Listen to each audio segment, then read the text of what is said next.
right, well, welcome back to another edition of Inside BBI with John and Eric. I'm John McDevitt, and with me, as always, senior editor of Big Blue Interactive, Mr. Eric Kennedy. And Eric, we have a guest with us, so I'm going to cut the drinking part real quick. The beer of tonight is our DDH India Pale Ale, which was brewed here in Mount Pleasant, South Carolina. So that's what I have. I mean, good. I have water. So oh, you I don't have beer jerk. tonight. So Now I look bad. I look bad. Yeah. So listen, we do have a special guest with us. Join us with everything New York Giants, NYG Fangirl on X, Audriana Iafolla. Do I get it right?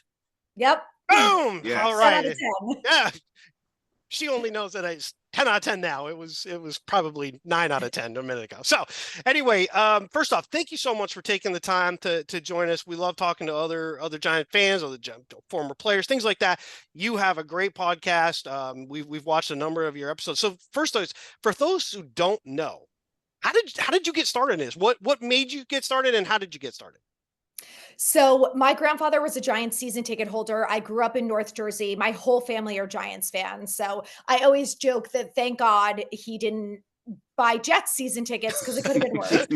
So at least, I have some Super Bowls under my belt. Nice. So whole family's Giants fans. I grew up in Jersey. I went to college in South Carolina. And then I moved to New York, and then my husband's from Massachusetts. So I moved to Massachusetts for a while. And I was in college during the Super Bowl years, which were amazing. And then when I moved to Massachusetts, it's like the height of the Patriots super fandom and the Giants being atrocious. So every Sunday I'm at a bar by myself. Well, I would drag my husband there, but the games were never on in Massachusetts because we're right near Foxborough. Right. So every Sunday I'm at a bar in, my Giants jersey, just like, I can't believe this is what I have to watch week in and week out. So we moved to Connecticut during COVID, and I'm like, okay, we bought a house. Like, this is our place. I know I'm in Southern Connecticut, and there's bound to be other Giants fans around me. And, I have a family group chat where we're all just like, we hate the Giants. And I'm like, I have a background in social media. So I'm like, what the hell? I'll just start with an Instagram page. I know how it works. I know how to, kind of post on it here and there. So I just started an Instagram page, and I was like, this is going to be my place to just air my grievances about the Giants. Nice. So it was like the height of the Joe Judge era, where it's like 3rd and 8 and he's doing quarterback sneaks, and I'm in my house. I can't go to a bar to commiserate with anyone. My husband's a Pats fan. So I'm just like ferociously texting my group chat, like, what is going on with this team? So then I just started posting on Instagram. And my original goal was to make friends locally so I could go to a bar and watch the games with other Giants fans. And then before I knew it, I was like, I got a DM from someone in North Dakota.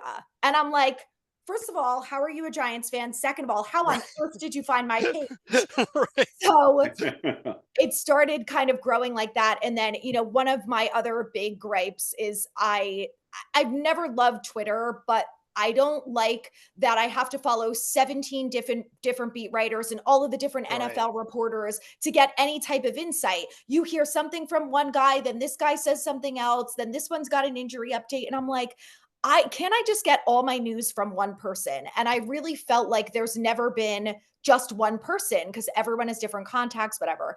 So then I just started posting from all of my favorite beat writers. If someone had an injury update and someone had a contract update, I would just post it all so it was in one place. So that's really become my goal now, is that I want, if anyone has any questions about the Giants, whether they're going to re-sign Aziz or, who they're going to pick in the draft, that kind of thing, or injuries, whatever, they can get it all in one place. So that's my goal with my pages now. So you were in New England after the 2 Super Bowl wins against Tom Brady. Yes, I was there from 2017 to 2020. So so you didn't have the fortunate to be up there when we beat them. So that's too bad. That's too bad. But I was, whenever they would try and talk shit to me. Sorry. No, please. You're good. You're good. I would always be like, Tom Brady has 2 less Super Bowl rings. So nice. you can talk shit about this team and how bad they are right now, but you guys will never get over that. So exactly. I've told this story before. I had a live radio, terrestrial radio show back in the day. So prior to the Super Bowl, the first one, 42 against the Patriots, we did a pregame show at a bar. And so I'm sitting there and I'm doing my stuff, and everybody knows that, who followed the show knew I was a Giants fan, and I'm talking, of course, Giants, Pats, a lot of Patriots fans in this bar. And as I'm giving my prediction to my co-host, this guy walks by, and he's got his leather jacket on with his Patriots, and he's got the Patriots Super Bowls at the time. They had the 3 Super Bowls. And he's pointing like at the back of his jerkin, and he turns around, and I'm like, he starts to walk away, and I'm like, no, come back here. I'm like, hey, turn around. And my co-host is like, what are you doing? I'm like, look at that jacket. I go, that's a sweet jacket. And the guy turns around. He goes, yeah, it is. I go, you know what's really good about that jacket? I said, after today, you won't need to get a new one. You're still only going to have the 3 Super Bowls. It was so awesome. perfectly timed. But you have a video that I think is pretty funny. It's was it TikTok where you do the short ones, like a minute, 2 minutes, whatever, where you're walking around as being a Giants fan, you go, we may suck, but we can still give Patriots fans shit because we beat them twice. I love that. That's awesome. I'm like, at least I have something good that I have seen in my lifetime with the Giants, because the last, 9 out of 10 years have been pretty bad. Oh yeah. So I was in our house, we find ourselves watching more independent producers of content on YouTube, because there's so much crap that's on television now. And my wife has her stuff on YouTube, and I have my stuff on YouTube. And about a year ago, because I watch a lot of Giant stuff, one of your videos comes up. I had never seen you before, and I said, "Oh, I got to check this out." And it was one of the best videos I have seen in a long time on the Giants, because you had Bobby Johnson on, the offensive line coach. And I was like, this is like the old days, because now I'm dating myself because I'm old. So I used to back in the day, I used to go to a lot of the training camps, and the reporters, and even just when websites were starting, the Giants would allow us to sit down with players or coaches one-on-one. So you could request to sit down with the offensive line coach, and they would do it one-on-one. And they've moved away from that. So when I saw that you were interviewing Bobby Johnson, I was like, oh, this is fantastic. And that was a great interview. And so I became a big fan of your channel from that moment on, because I got so much out of that interview that you did with Bobby, that I thought it was wonderful. So I just wanted to, first of all, recommend your channel to everyone out there, but also give you, a lot of credit for being able to get him to come on the show, because that was a wonderful interview. Thank you. The Giants are tough. If they run things very tight ship in-house now, and I don't know when that changed, because I heard the same thing, that if you went to training camps in Albany, that it was, you were right there and you could hang out with the players. My uncle went to Pasadena for the Super Bowl and was talking to LT and Phil Simms, and saw Bill Belichick writing up plays on a napkin in 1986. So it's crazy how it's changed. Obviously, I didn't get to experience that, unfortunately, but it's tough. And I've debated whether or not I should ask for a media pass, but the more that I see that things kind of happen, and there's been some stuff lately with Giants PR, and I'm just like, I love this team, and I would love to have that insider info where I get to talk to players and interview them and stuff like that. And I still try to do that. Like after the Bobby Johnson thing, I wrote them and said, we had a great time and he was fantastic, and here's the link if you want to watch, whatever. And then, since then it's kind of just been like, whatever. But it's unfortunate, because I feel like, what's happening with Giants PR, and I get this, I have a PR background. You want the focus on the team to be good, but the reality is you need to win football games. But I still think that the fact that they're not allowing certain players, whoever it is, to go out and do one-on-one interviews with these people, you're not allowing them the opportunity to talk about all the good things with the Giants. I, for one, don't think that Daboll is a very good head coach, but if I could talk to Kayvon Thibodeau and he would tell me all the reasons why he believes in Daboll, and Daboll's a good coach, and this is the stuff that we don't see behind the scenes, you don't think that's good PR for the team? I don't know. So I just I have the same opinion, and I'm actually, I want to talk to Pat Hanlon at some point about this, because I'll even one up you on that. If they gave us access to Brian Daboll, fans would probably have a better impression of Brian Daboll and Joe Shane if they allowed allow them. So when John and I first started doing this show, and we the first iteration, the first iteration, 2009, and then we Wow. stopped a year later. Jerry Reese came on our show, and yeah, while he was the GM, while he was the GM, and it was fan. And Pat Hanlon That's came on amazing.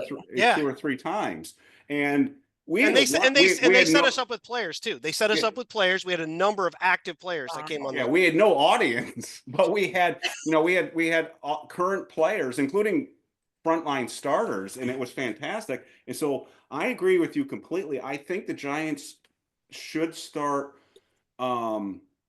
doing more with people like us, because it'll help them and help them public relations wise build up the image of the team. So like you're 100%. They've got to improve the win-loss record first and foremost, but in the meantime, they could do some damage control, because people might have a different impression of Brian Daboll and Kayvon and all these other people if we could talk to them.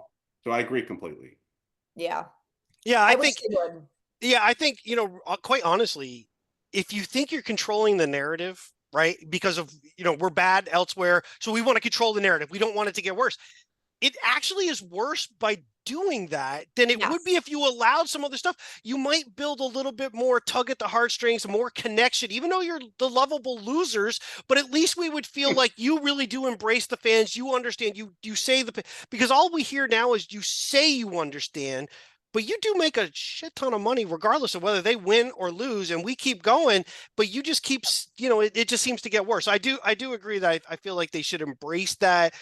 There's ways of still managing it, but allowing some things. And they really seem to be going out of their way to try to manage what they think is perception. But I mean, perception is what happens on the field. You can't control that. You look bad.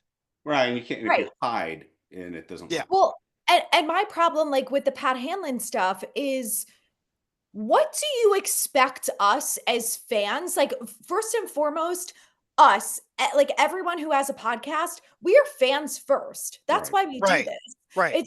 We're not coming on here because we hate the team. Like, we have a love-hate relationship with the team. We love them first. But like, you can't expect I went to Germany, okay?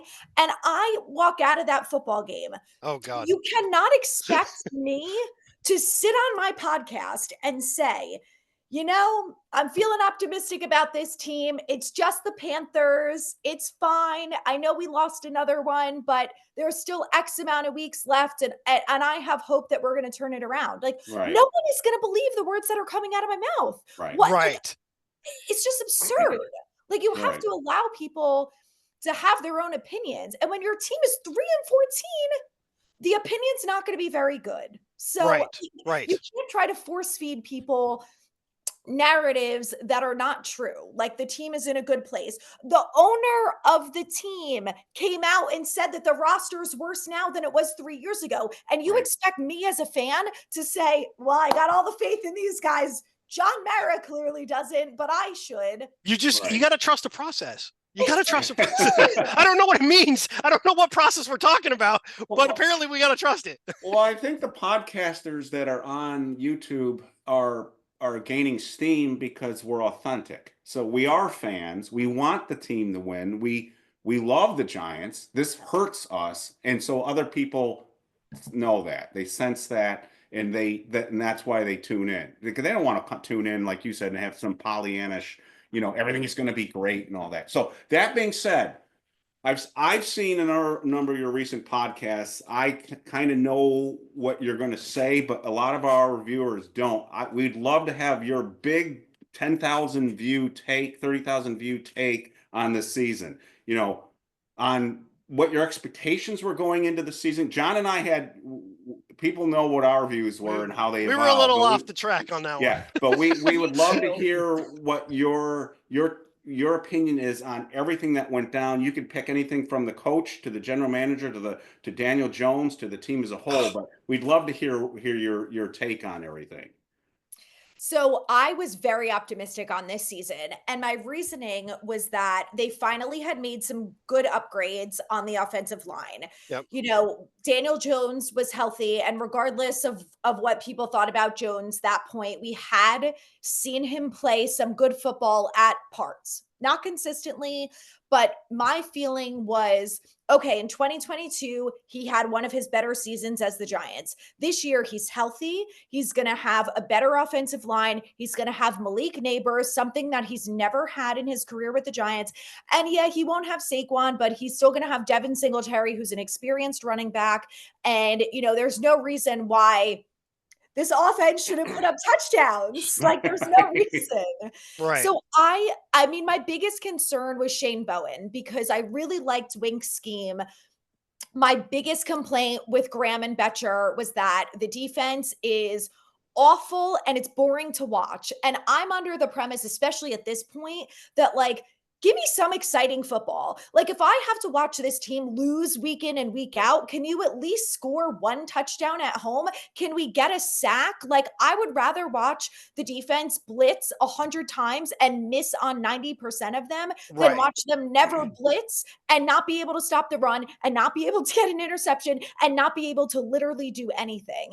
So I tried to like temper my expectations with Bowen. I was like, it's not going to be Wink, but we've got Burns and we've got Bobby O. And, I felt like we were going to miss McKinney, but I just was like, Tyler Nubin, best safety in the draft. Like I had some optimism. Sure. Right. And I was like absolutely shocked with the way that things went. And, I'm under the belief that not re-signing Saquon was the right move. And I'm one of the few Giants fans who I think that was the right move. And I don't think this team would be better. I don't think it would be different. I still think the Eagles would be a powerhouse with or without Saquon. And, I think that losing McKinney was probably worse on the defense than losing Saquon on the offense. And realistically, at least McKinney would have played most, if not all of the games, where Saquon, if he was still on the Giants, no one is going to convince me that he wouldn't have missed half the season or multiple games with some sort of injury. Sure, absolutely. It's his career at this point with the Giants. And it's amazing that he hasn't been injured a single week this year. So I was disappointed with all of it. I thought Daboll taking over the play calling, he was, going to make some sort of difference there. I was disappointed in what I saw with Drew Lock, with the fact that the offensive line is dealing with injuries again, and Andrew Thomas again. The second he goes down, the offense doesn't know how to function. Then the whole thing that happens with Jones, and it looked like every single player on the team gave up against the Bucs, just could not care less. Oh yeah. Yeah. And people can say again whatever they want about Daniel Jones. I think that he was a much bigger leadership presence in the locker room than anyone expected, myself included. And I think that, maybe he's just a quiet leader. Maybe he's, not a power up guy like, Brian Burns seems to be like, but, you saw and you heard from the players afterwards that they didn't like it. No one liked how it went down. And I just feel like that was kind of a slap in the face to a lot of the players. And that was always my argument when people were like, oh, Daniel Jones should have been benched after week 1 and we should see Drew Lock and this and that. I'm like, I was at training camp. And to be fair, I also saw the Giants play well against the Lions in training camp. So I thought they were going to be good. But everything that I saw from Drew Lock was awful in preseason. Terrible. Oh, yeah. So I'm thinking the same way the coaches are, that obviously Daniel Jones gives us our best chance to win. Like fans don't have to believe that, but if you're paying attention, Jones was the best out of the 3 quarterbacks, which is not saying a lot. Right. But we all saw the drop off from him to DeVito to Locke. And I'm just like, we had 1 or 3 good quarterback games. 2 of them were Daniel Jones and 1 of them was Drew Lock. And outside of that, just a mess. So the only good thing I have to say on the season is thank God for Malik Neighbors. I'm really excited about him moving forward. It was so fun to watch him in the Pro Bowl. Everyone thinks the Pro Bowl is a joke, and it is, but to see him play with the best of the best, and the fact that, he has a lot of respect from some of the best players in the league. I just feel like he's a bright spot and something that we can be excited about. And same thing with Tracy and Dexter Lawrence, of course. Right. So the season ends, and there was a lot of questions. Was Shane coming back? Was Daboll coming back? I've seen your piece. I've seen some stuff that you have said, but I want to give you a chance again. My opinion was, I think Shane's fate was decided probably a number of weeks before that he was coming back. Daboll's was a little more up in the air. Whatever that meeting was prior to the last game of the season, I think Daboll had to lay out, what are you going to do as a coach? Because you mentioned one thing that I think is very important that we focus back in on is he took play calling over, and the team was even worse with him calling the plays than it was before. And that's a very arrogant thing to do when you do that, because now the bullseye on you. And somehow whatever he said convinced Mara to bring him back. How shocked were you that both were coming back, and then specifically the Daboll part? So I agree with you that I think they already knew that Shane was going to come back. And I think that that's why Pat Hanlon was kind of going after people, is he was like, we know that Shane's coming back and we have to try and like get the fans to like it, which good luck. But I think that's what their thought process was. Right. But I don't know what it was, and maybe it was these articles that I saw from certain beat writers that were really pushing this narrative that they were both coming back, and there was a good reason, and these are the reasons why we should be optimistic and whatever. The Friday before Sunday, that Sunday game, week 18, I said they're both coming back. And I really felt it. Like I felt like it didn't matter what happened during the game. It was too late at that point. They made up their mind and nothing was going to change. So I wasn't surprised. I was disappointed because I just feel like when you hear what John Mara said, and then you look at the pros and cons of what the two of them, because they're a package deal, you brought them in together. You cannot repeat the Dave Gettleman, Joe Judge situation. And that was going to piss me off more than anything else. I was like, either keep both or fire both. Right. You cannot do the same thing all over again. It's insanity. So I was like, I just was disappointed because I think there's a lot more cons than there are pros. And when the owner basically says, well, I didn't want to fire people in so many words, it's just like, okay, but that's it. You just didn't want to fire people, which it is what it is. And at this point, I can deal with one more year of them. My biggest concern is that if I don't care what rookie quarterback they get, if they draft any rookie quarterback, they are going to keep Joe and Shane and Daboll for 2 more years. And then the 2026 really good quarterback draft is going to come and go. And we are not going to draft a quarterback. And then we're going to be stuck with Sanders, Ward, Jalen Milroe, whoever it is, into 2027. And it's going to be Daniel Jones all over again. Right.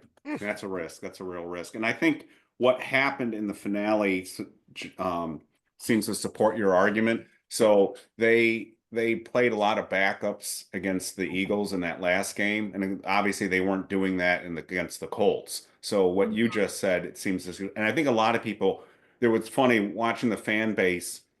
There was a overwhelming impression that I think that Daboll was going to get fired, but something switched, and we all picked up on it. It was almost like you could feel it in the air that they're both coming back. So I don't know if it was this psychic connection Giants fans have, but it flipped right after that Colts game, and everybody was like, oh my goodness, they're, for better or worse, they were coming back. And it's interesting that you picked up on that too. So yeah, it's funny. And I had a lot of people in my DMs on Monday being like, when are they getting fired? When are they getting fired? And I was just like, I am 99% sure it's not happening. And then when John Mara did that press conference, I still get DMs from people like, it's not too late to fire Shane. And I'm like, okay, yes, it is. They're not, he's already in draft mode. Like they missed the window. Right. If they were going to fire him at this point.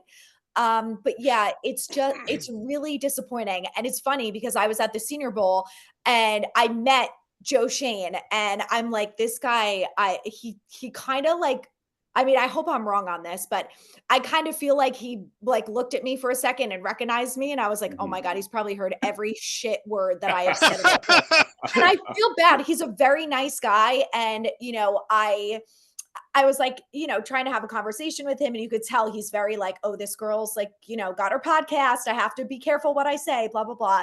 Right. But you feel bad because these are nice guys and I don't want anyone to get fired. But what's frustrating to me is at the end of the day, it's a performance-based business. If Right. I'm a salesperson and I don't hit my sales numbers, I'm getting fired. There's no, oh, well, you're This is nice true. and I don't want to fire anyone, so I'm going to give you another year. It's like, Well, he does the same thing. He fires players. So so that's true. Or he doesn't, because we kept a quarterback for 6 years. well, he did. I mean, but they did get rid of him. I mean, that's the thing. They And did I- eventually, but yes, I agree. think that going back, and I don't want to make this too long, but both of you brought something up that I think is important about the Daniel Jones thing. John and I thought early on that if they made the switch, they would do it after Germany. We thought that would be a good Right. place to do the switch. So our thinking was, and we're purely speculating all along, was we were optimistic heading into the season too, but we thought if it turned south, that at some point they would have to sit Daniel because of the injury clause, the risk of him getting hurt again. But where John had a big problem, and I think he's right, and I think this is what you were saying too, is they didn't handle it well, and the team picked up on it, and it confused the team, and that leadership that you were talking about before, whatever you want to call it, they knew once that was handled the way it was, and it was that poorly communicated to the team, the air just got sucked out of the team, and I think that was a big letdown for the entire franchise. Regardless of what people think Right. about Daniel Jones, I think they didn't communicate to the team what was going on. I don't know how you would do that, but they obviously didn't do it well.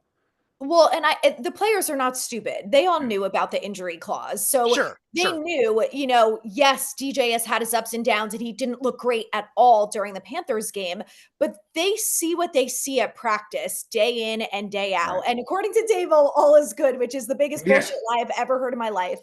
But A great week of practice. yeah, that somehow never translates on the real field is mind-boggling to me.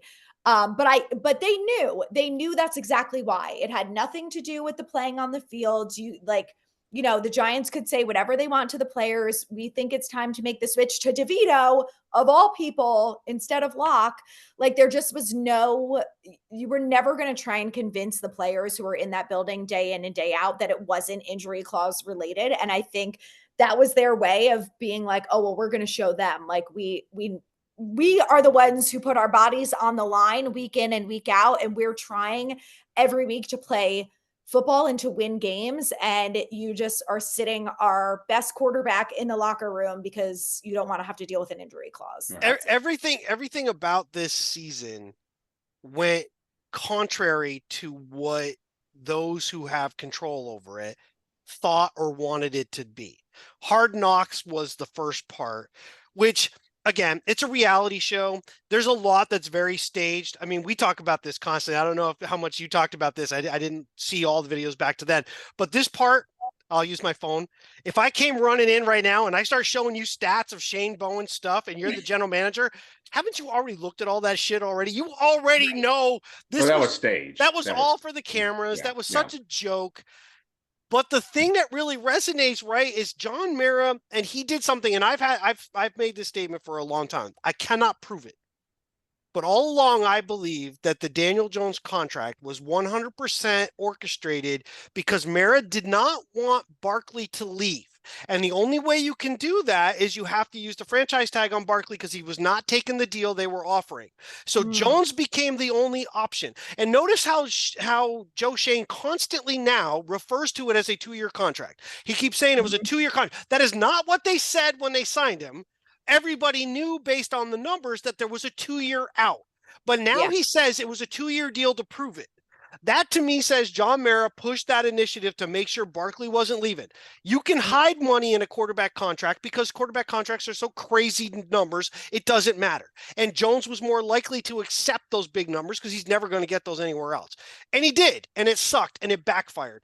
But Hard Knocks made it even worse because Mara kept talking, I would really hate to see Barkley go. And Shane comes off as an ass because he basically says the truth. I'm with you. Eric's with you. I don't believe the Giants should have re-signed Saquon Barkley.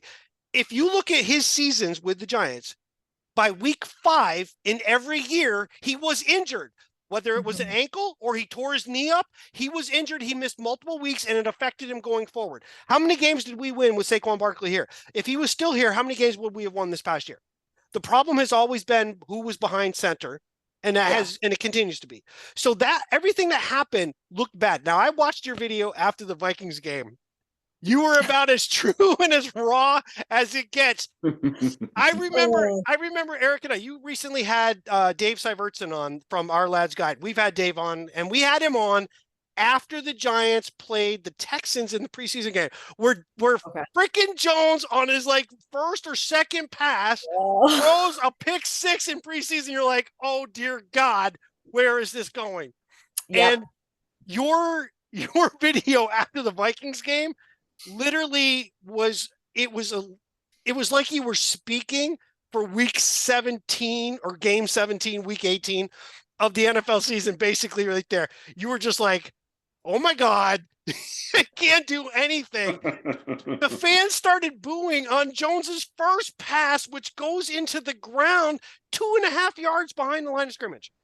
That was literally, it was foreshadowing for what the season was going to be. Your video was 100%. hysterical. I was so shocked by that game. Sometimes I can just be like an optimistic fan, and last year or before the season, I'm like, Jones is going to be fine. They're going to go 11-7. It'll be great. Sure. Yeah. And then week 1, I'm like, oh my God, is it possible that I really got everything wrong? Did I imagine all of the things that I saw at training camp, and preseason was awful, but I was just like, in no world did I think that it was going to be that bad. And obviously, Sam Darnold, we all thought maybe week 1 was a fluke, the way that he played against the Giants. Oh, the Giants are just that bad. So obviously what happened with Sam Darnold is one thing, but I was just so mortified. That, and then the Jets game last year. Oh my God. There were some games last year, that one specifically, I was like, I hate this team with every bone in my body. I am never rooting for them again. This is the worst thing I've ever seen in my life. Oh my God. See, I've missed some of those because I usually see you, some of the videos that I saw you earlier, you were very composed and very even. And then I saw one recently towards the end of this year, and I was like, wow. It's like, that's great. I said, Joy, she's changed her tune on Daboll, and I think you were mad at Shane at the same time. But see, that's the authenticity that everybody wants. They want people telling how they really feel about this, and we hurt because we don't like seeing this team performing like that. And so other people, fans, will tune in because they want to share in that. They want to, they feel your pain. They also feel that pain. And on my website, it's busier when the Giants lose than when they win. And it's because I still think, and it's been that way for decades. And I think it's because people come there to grieve together after a loss, for lack of a better word. They come there. BigBlueInteractive.com, just in case those. Well, they come to vent, and I think, so keep doing what you're doing because being authentic is what people want. So to keep this tight, which I'm unbelievably horrible about doing. Yes, both of us. Give me your really quick. What do you think the Giants are going to do between free agency and the draft as far as the quarterback position goes? What is your gut telling you they're going to do?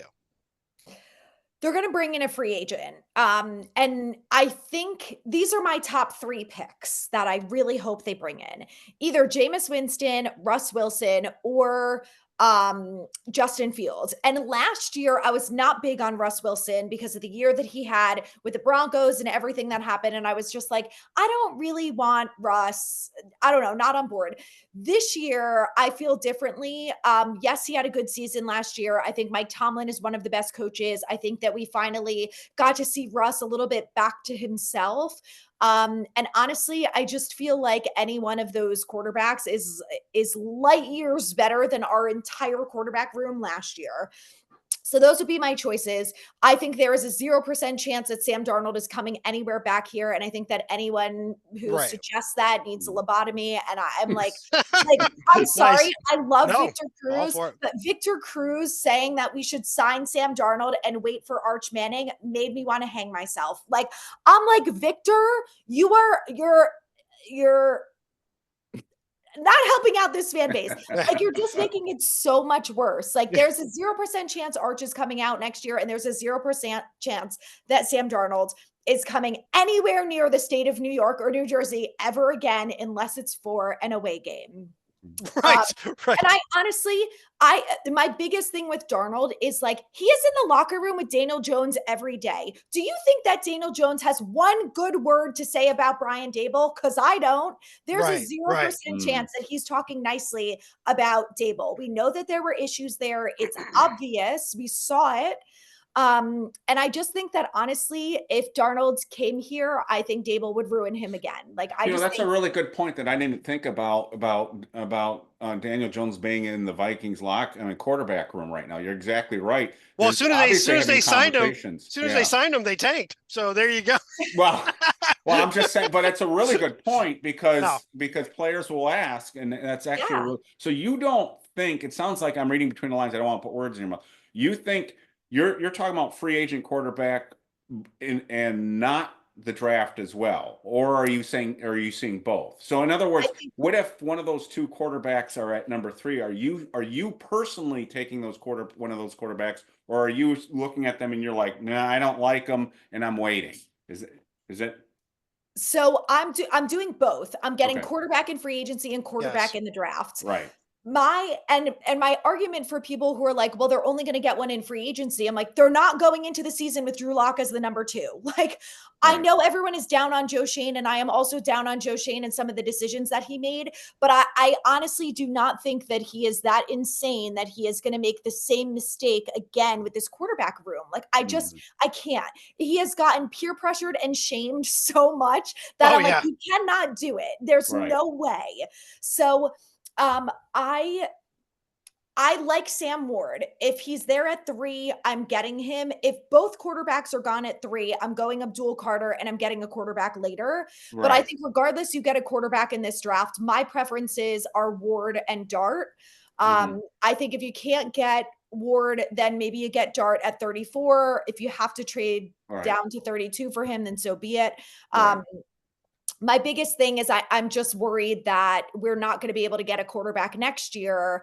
And I don't know if I'm sold on Ward being the answer, but I do think that he's a better fit for the Giants. And I think that him and Malik Neighbors would be really fun to watch. And I just think that if he's there, it's probably a smart move. Okay. So a really random question, but not really random. It's what we're talking about. If the Jets release Aaron Rodgers, would you consider the Giants signing Aaron Rodgers? Because I've already put it on. I am all for it. If the Daboll and Shane have to win, so that's number one. Anybody thinking anything different, they've got to win. If Rodgers becomes available, you can count on the fact that Devontae Adams will also be available. It's going to be a two for deal if you do that. But that gives them star power, so to speak. And it allows them, and the guy I want in the draft, Eric knows this, I've already mentioned it, I want Abdul Carter at 3. I don't really want to, if Ward drops, he was the quarterback that I had picked way back in August, that I had said Cam Ward was my guy I'm watching, and I want to see how he does. But I really think Abdul Carter is the closest incarnation of LT in terms of the way he uses his body. He can lean. He's got some things with the run game, but guess what? So did LT coming out. He was not known as a big run defender. I want a guy that can get after the quarterback. I'm not sold on Kayvon Thibodeau. So if I can get an Aaron Rodgers, would you do it? Would you sign him if he was available?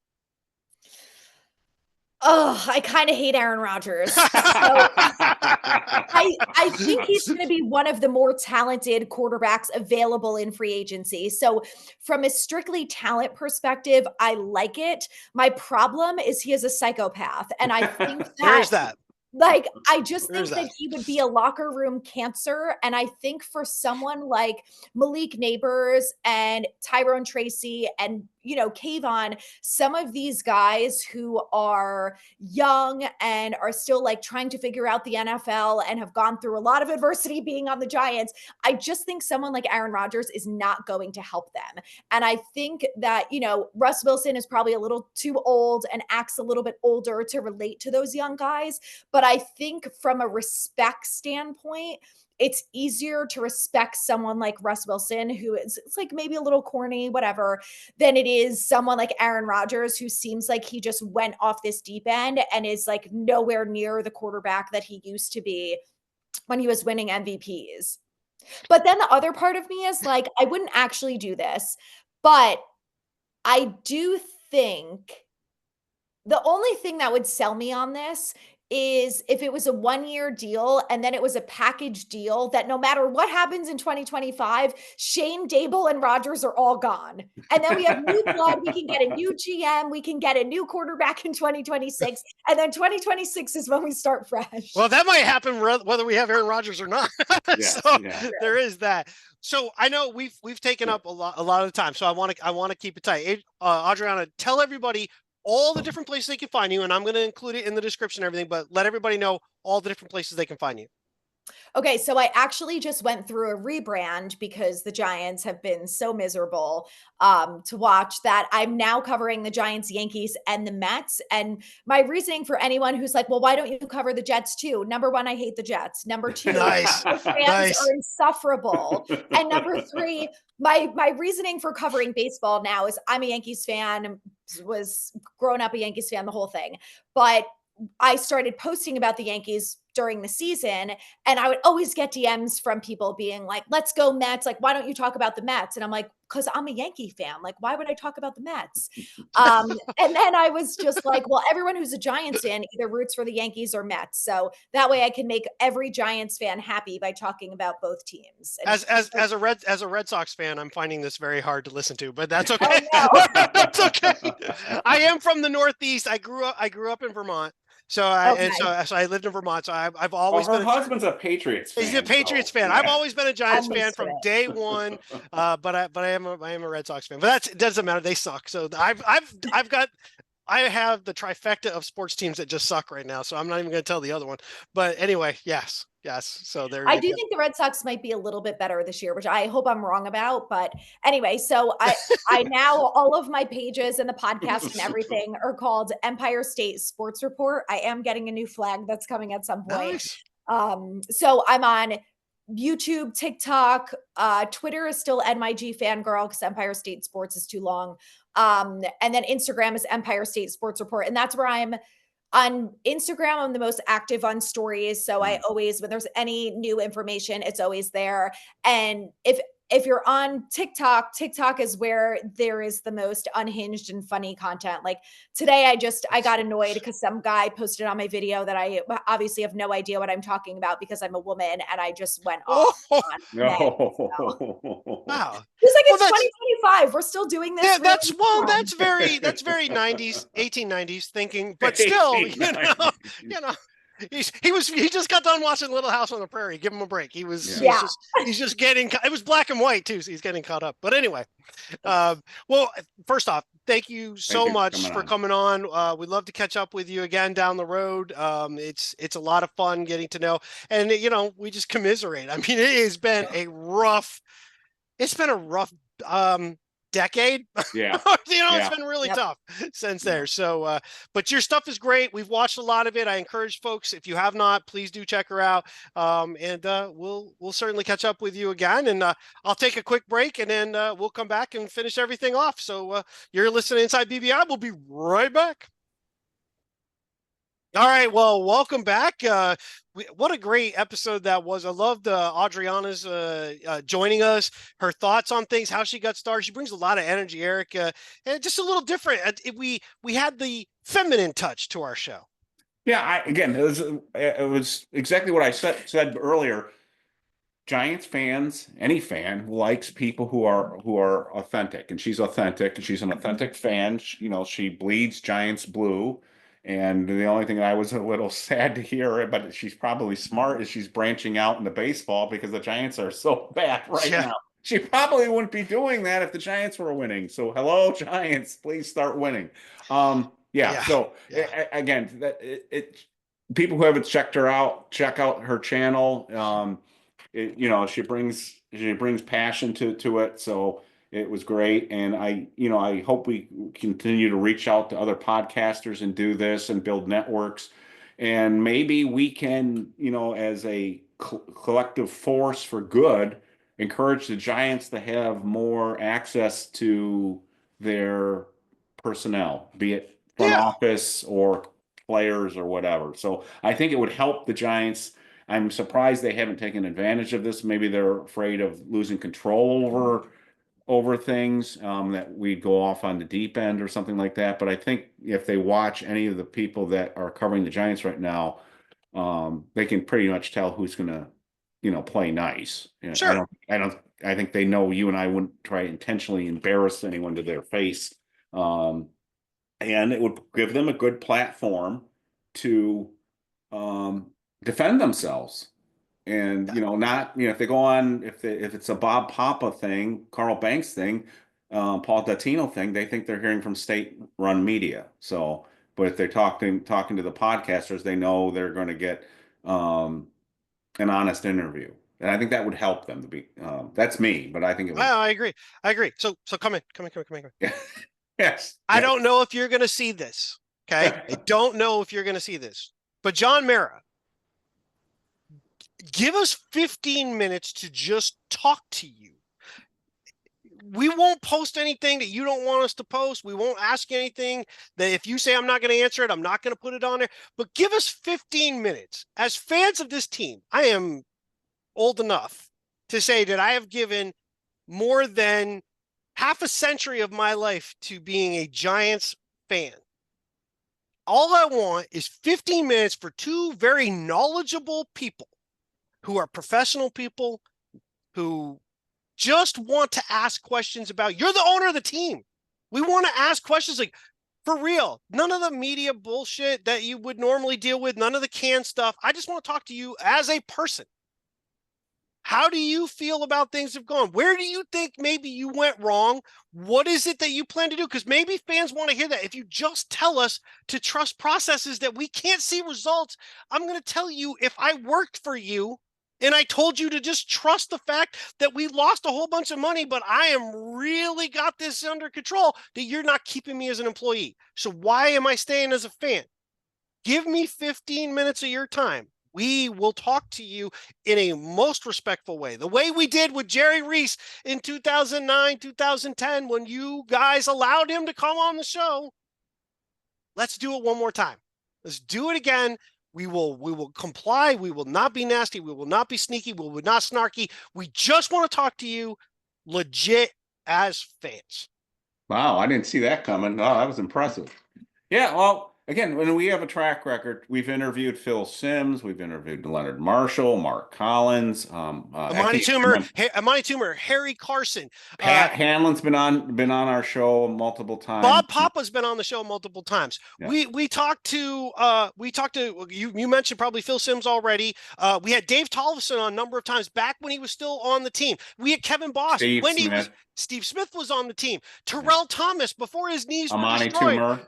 We talked to so and do you know how we got them? Some of them I reached out to myself, Brandon Jacobs, but many others we got through you guys. You helped allow that to happen. And I don't remember at any point in time anybody coming back on, you guys didn't do a good job. Or we embarrassed anybody. We never embarrassed anybody.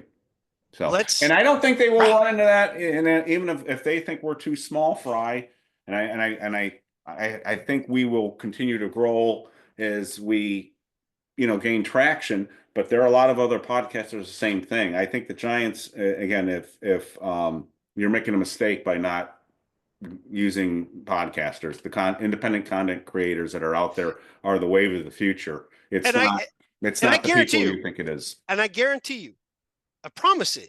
I'm writing it down. I have a whole board of stuff. I don't know, I'm delving too deep, but I have a vision. I have a vision board.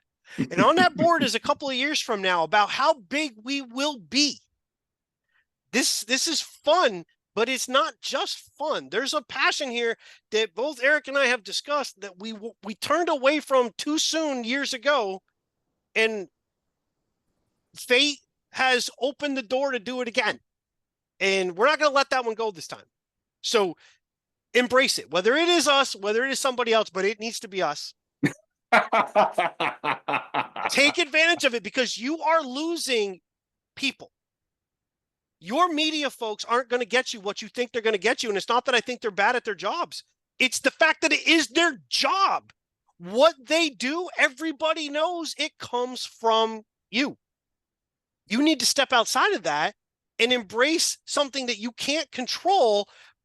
But if you embrace the culture, which is Giants fandom, you will earn respect, you will earn interest, you will earn a little bit more belief that, yeah, maybe you make mistakes just like the rest of us do, but you are in it just as much as we are. Because the difference between you and us is that you're going to go home and be mega rich from everything that the Giants do, merchandising, ticket sales, when you rent out that stadium for other stuff, all the other things combined.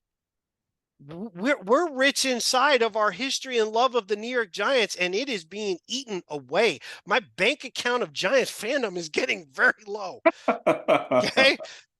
If this were tennis, I would literally be getting close to love here. And I don't mean love. I mean, love isn't a zero. Right. This is an opportunity. We want to help you with that opportunity, and we want to get a chance to connect with you on a level that we haven't before. That being said. And this segment was sponsored by John's Beer. Yes. Graveyard shift. Great job. No, great message. You surprised me with that, but you're spot on. And I didn't plan it. I did not plan it. So I think that, so we'll discuss in future. Let's keep this tight.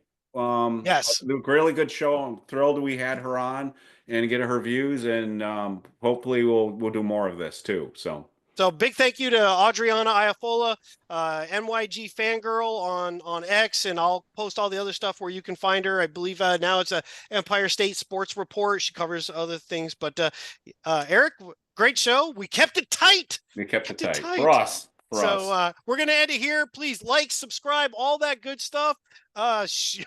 Share it, please. We want to go branch out beyond just the BBI. We love BBI folks, but there are people out there that are not part of BBI that will help drive them to BBI.